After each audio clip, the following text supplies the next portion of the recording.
Você está ouvindo o Artcast. Eu sou Rafael Fávero, licenciado em História, apaixonado por Teologia, e seja muito bem-vindo. Vamos para mais um episódio. Olá pessoal, tudo bem com vocês? Como é que vocês estão? Estou eu aqui novamente para trazer para vocês um pouco mais de conteúdo, um pouco mais de informação, para que deste jeito nós possamos nos aprofundar um pouquinho mais na Palavra de Deus. Como eu falei no último episódio, nós iniciamos uma nova série, uma nova temporada, e agora temos como objetivo estar trabalhando, estar desenvolvendo sobre as profecias, ok? Então, o episódio de hoje é o episódio que vai dar base para todos os outros, e é daqui que nós partiremos. O episódio de hoje é: para que profecias? Por que estudarmos profecias? Mas, antes de irmos para o tema do episódio, eu já convido você a encaminhar um e-mail para rtcast@outlook.com.br com sua dúvida, com seu agradecimento, com sua reclamação, com sua sugestão. Lembrando sempre que com educação, que é muito importante, encaminhe seu e-mail e ali nós estaremos te respondendo, até mesmo se for do seu desejo, lendo aqui no programa. E dito o recadinho paroquial, vamos para o tema. Então, Rafael, o que você quer dizer com o que é profecia? Por que nós vamos estudar sobre isso? Qual que é a importância de estudarmos sobre isso? Profecia ver o futuro? É saber sobre o futuro? A Bíblia fala pra gente o que vai acontecer no futuro? Calma. Vamos por ponto, vamos trabalhando questões por questões. E eu gostaria de deixar uma coisa muito clara para vocês, pessoal.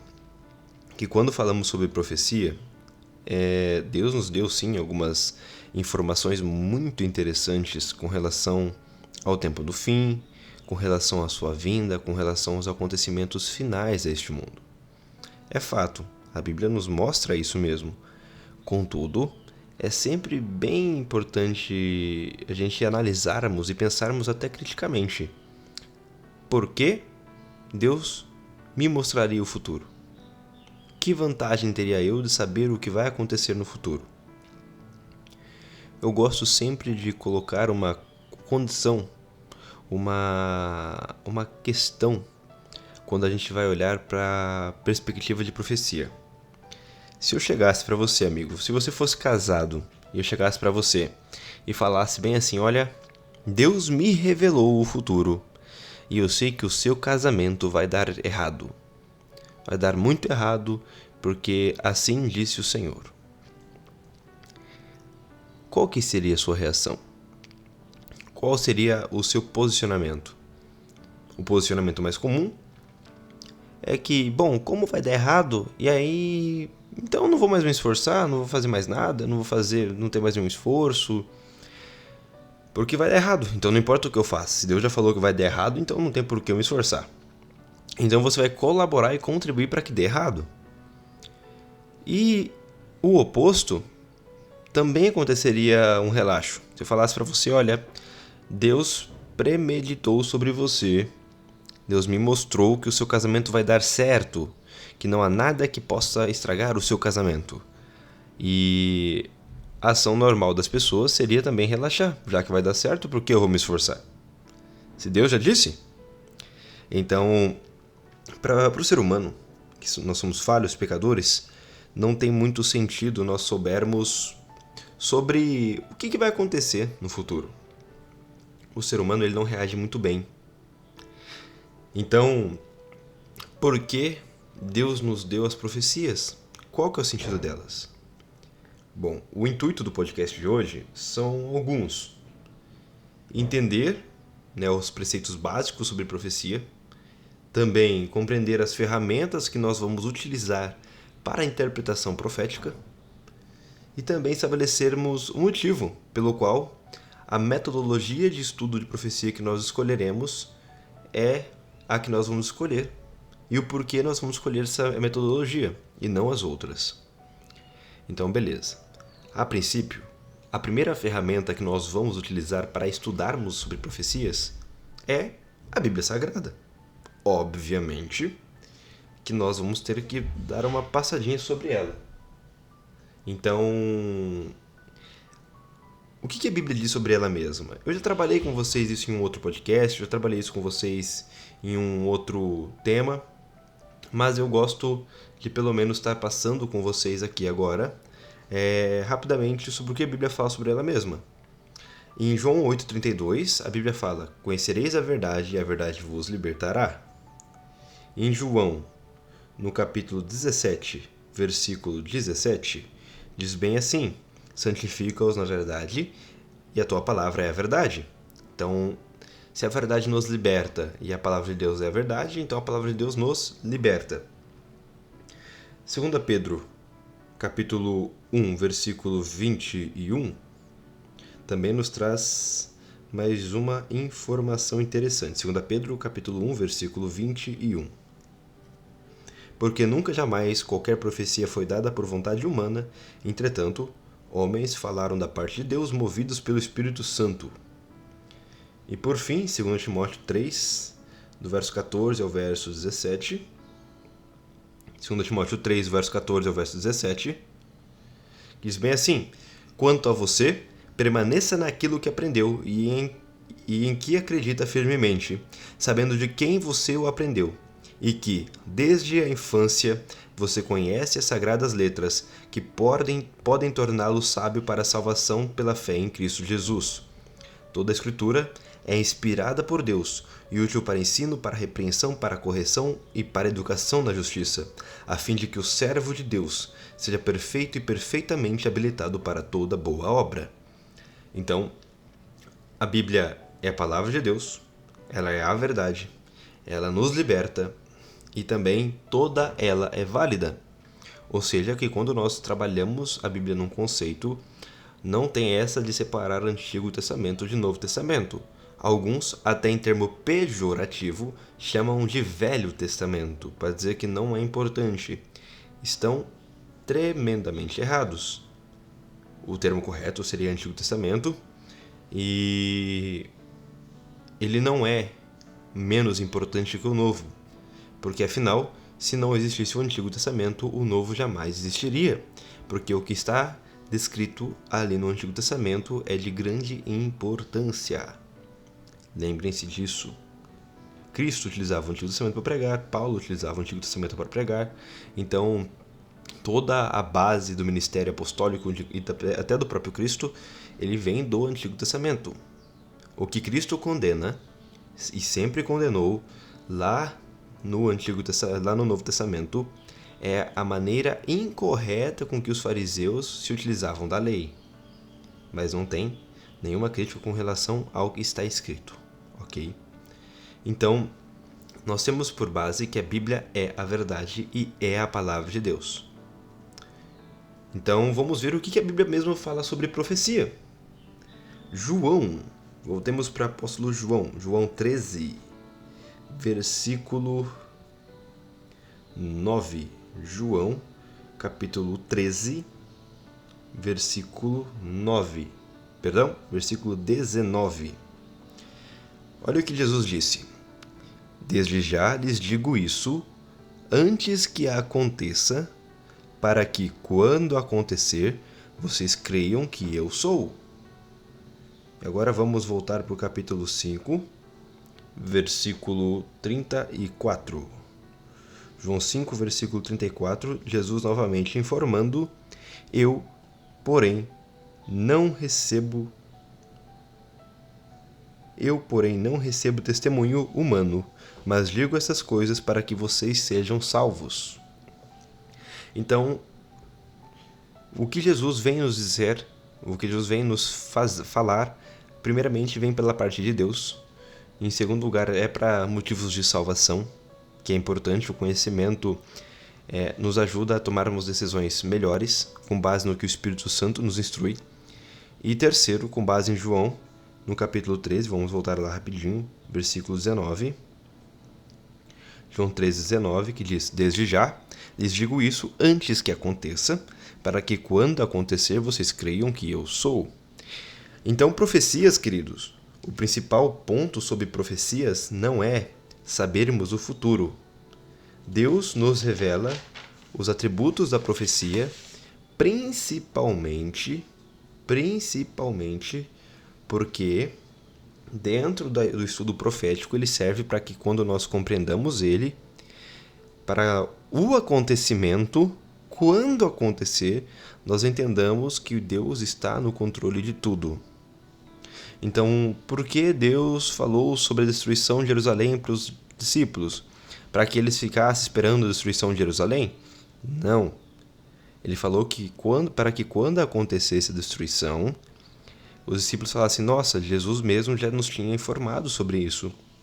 Ele realmente é Deus. Então, queridos, o estudo da profecia não é, em hipótese alguma, para prever futuro.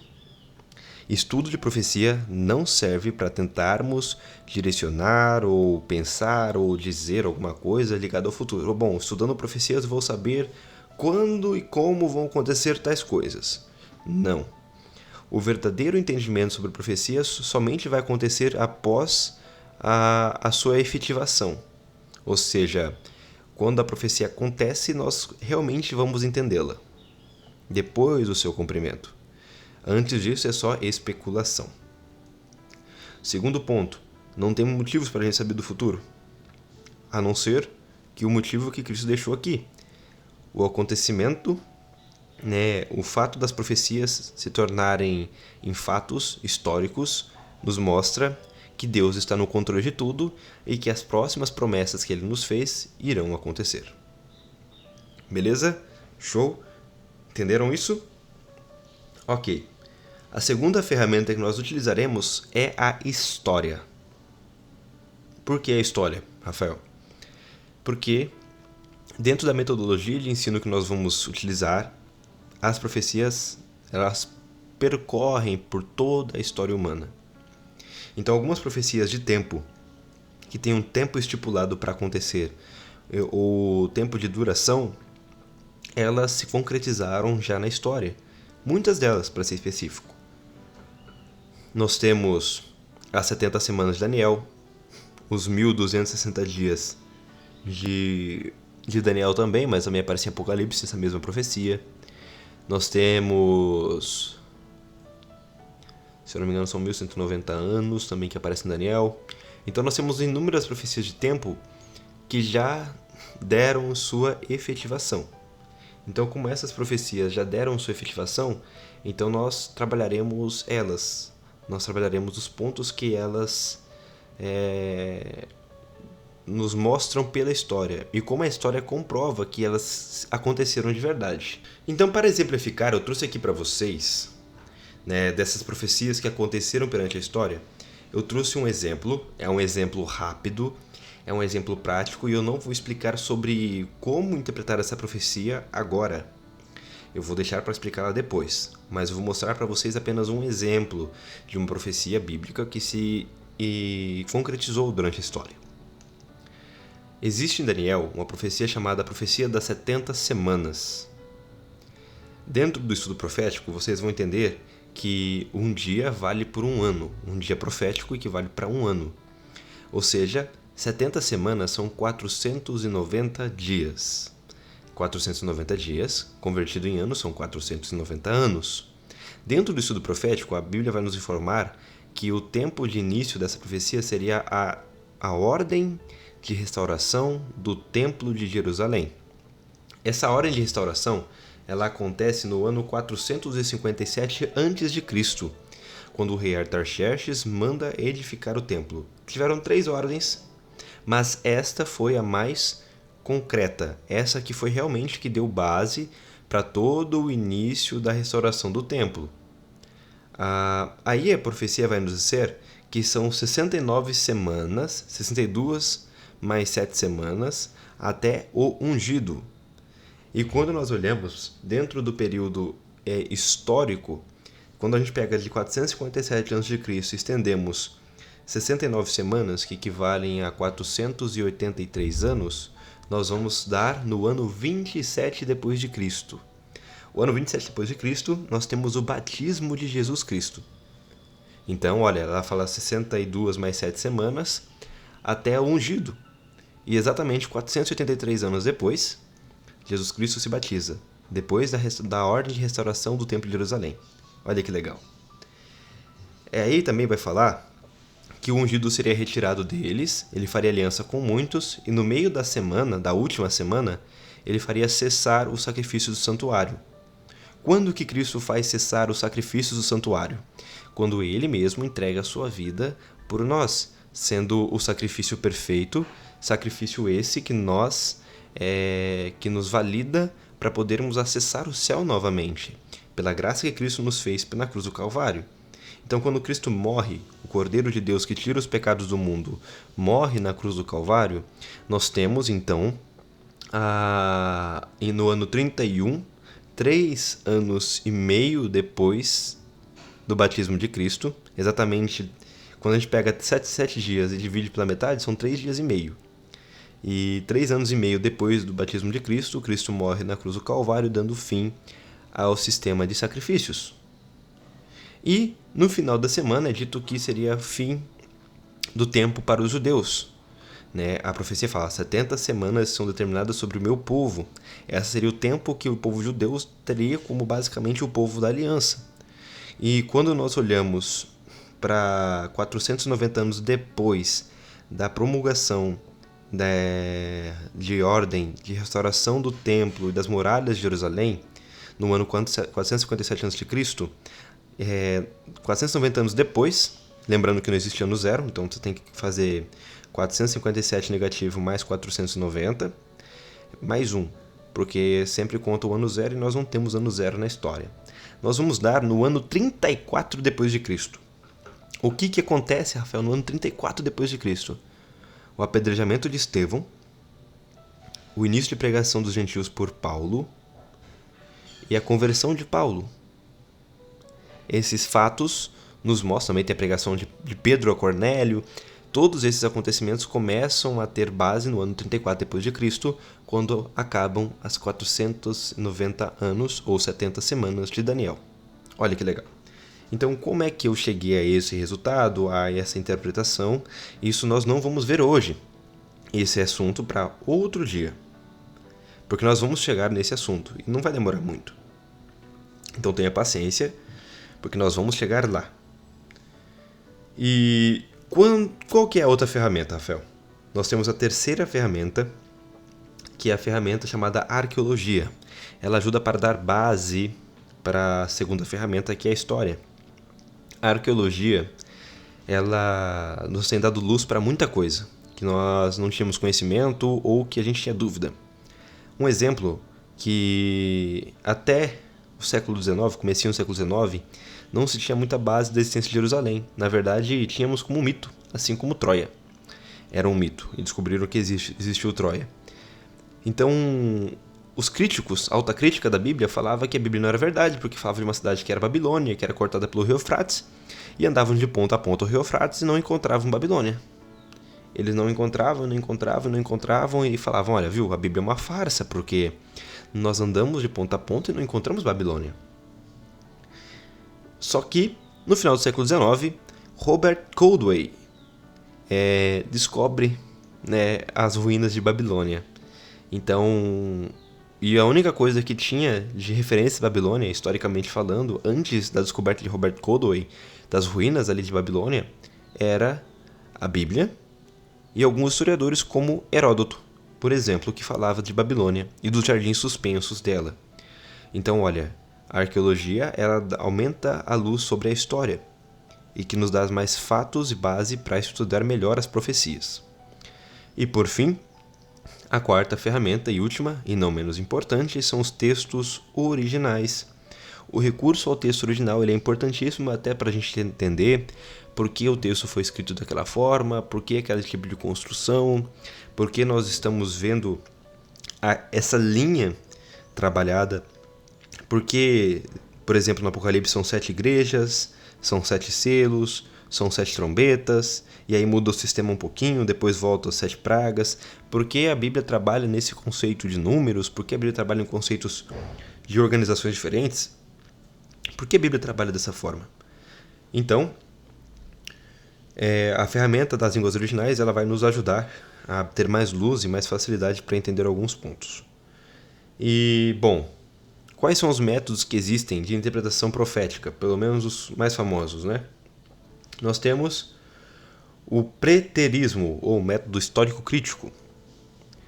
O futurismo, também conhecido como dispensacionalismo, o idealismo e o historicismo. O preterismo coloca todos os acontecimentos proféticos no passado, nada para o tempo atual.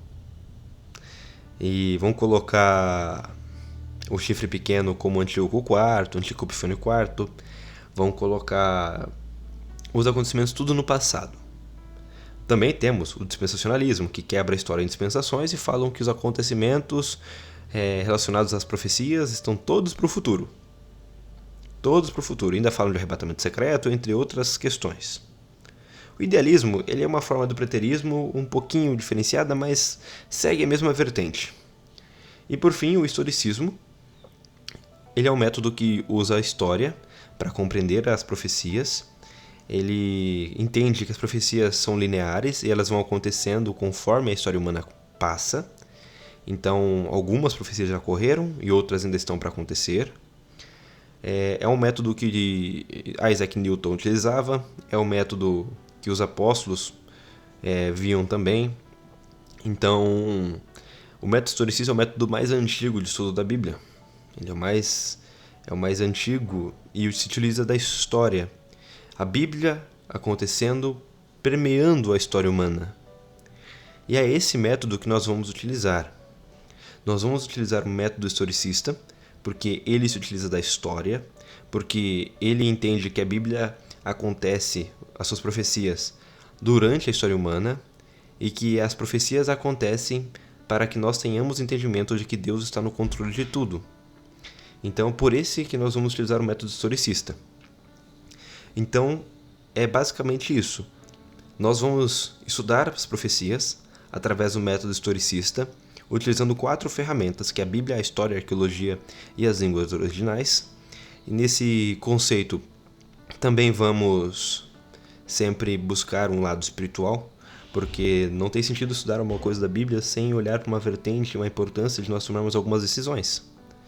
Um outro ponto é que as profecias, lembrando sempre para vocês que nós não estudamos ela para saber do futuro, mas sim para entendermos que Deus está cuidando de tudo. Jesus Cristo disse, em João 3,19, não vos digo essas coisas, eu vos digo essas coisas, na verdade, para que quando acontecer vocês creiam que eu sou. Ou seja, no seu cumprimento, as profecias têm sua função revelada. Então, queridos, é basicamente isso. E o próximo estudo nós já vamos começar a entender um pouquinho sobre o que significa princípio de ano e qual que é a importância dele para o estudo das profecias. Fiquem com Deus. Tenham um ótimo e excelente dia e até mais! Qualquer coisinha, mande sua dúvida, sua sugestão ou seu questionamento para rtcast@outlook.com.br. Vejo vocês no próximo episódio.